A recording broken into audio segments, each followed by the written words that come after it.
In this video lecture, we are going to explain the working of a full wave rectifier with the help of a circuit diagram.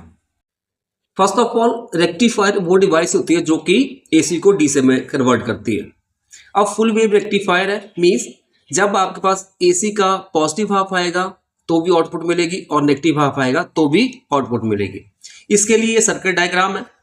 यहाँ पे AC source लगा दिया primary coil के साथ और secondary coil के साथ दो डायोड, इस एंड के साथ ये D1 और दूसरे एंड जो है कॉइल का उसके साथ डायोड D2 और साथ में यहाँ पे लोड रेजिस्टेंस लगा दी जहाँ पे आउटपुट मिलेगी।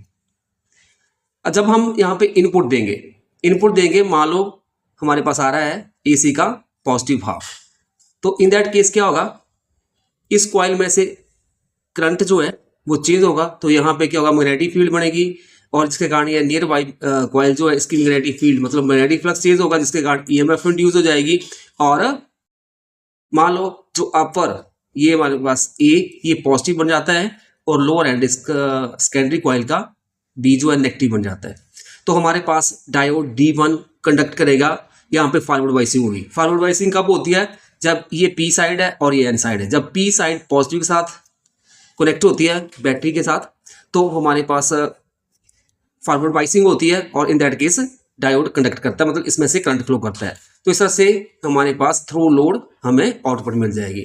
तो हमारे पास ये इनपुट के लिए पॉजिटिव हो गया, मतलब पॉजिटिव हाफ आ रहा है तो आउटपुट में भी हमें पॉजिटिव हाफ आ जाएगा। यहाँ पे डायोड D1 कंडक्ट में आ जाएगा, डायोड D2 यहाँ पे नेगेटिव है और ये पी साइड है तो नेगेटिव पी साइड रिवर्स वाइसिंग होगी, करंट फ्लो नहीं करेगा। ठीक है, अब इसके बाद आएगा मान लो जो एसी का नेगेटिव हाफ आ रहा है, कौन सा आ रहा है, नेगेटिव हाफ। तो क्या होगा, in that case upper face जो है वो नेगेटिव हो जाएगा, लोअर पॉजिटिव। तो यहाँ पे अपर फेस नेगेटिव, अगर ये नेगेटिव हुआ तो हमारे पास ये डायोड D1 कंडक्ट में नहीं आएगा, मतलब यहाँ पे रिवर्स वाइसिंग होगी, करंट नहीं फ्लो करेगा। बट डायोड D2 जो है वो कंडक्ट में आ जाएगा, मतलब इसमें से करंट फ्लो करेगा, यहाँ पे फॉरवर्ड वाइसिंग होगी और आउटपुट में ले जाएगी हमें थ्रू लोड रेजिस्टेंस RL। तो यहाँ पे भी हमें आउटपुट मिलेगी इस तरह से। ये भी नेगेटिव हाफ के लिए ये भी हमारे पास क्या होगा, आउटपुट आ गई। और यहाँ पे डायोड D2 कंडक्ट करेगा इस तरह से। फिर नेक्स्ट जो है अब पॉजिटिव हाफ आएगा एसी का, तो इन दैट केस दोबारा फिर वही D1 कंडक्ट में आ जाएगा, यहाँ से करंट फ्लो करेगा और आउटपुट मिल जाएगी। जबकि हमारे पास जो D2 रिवर्स वाइसिंग होगी। नेक्स्ट जो है फिर नेगेटिव हाफ आएगा तो इस तरह से फिर आउटपुट मिलेगी। तो इस तरह से हमारे पास आउटपुट जो होगी वो कंटिन्यूस होगी इन फुल वेव रेक्टिफायर के केस में।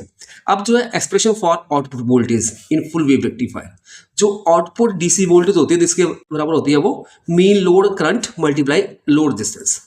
जो आउटपुट डीसी वोल्टेज है उसको हम VDC के साथ लिखेंगे, this is equal to mean load current that is IDC multiply load resistance RL। अब IDC किसके और होता है, this is equal to 2I0 over pi. I0 होता है पीक वैल्यू ऑफ करंट, तो ये VDC किसके और बन जाएगा 2I0 ओवर पाई RL।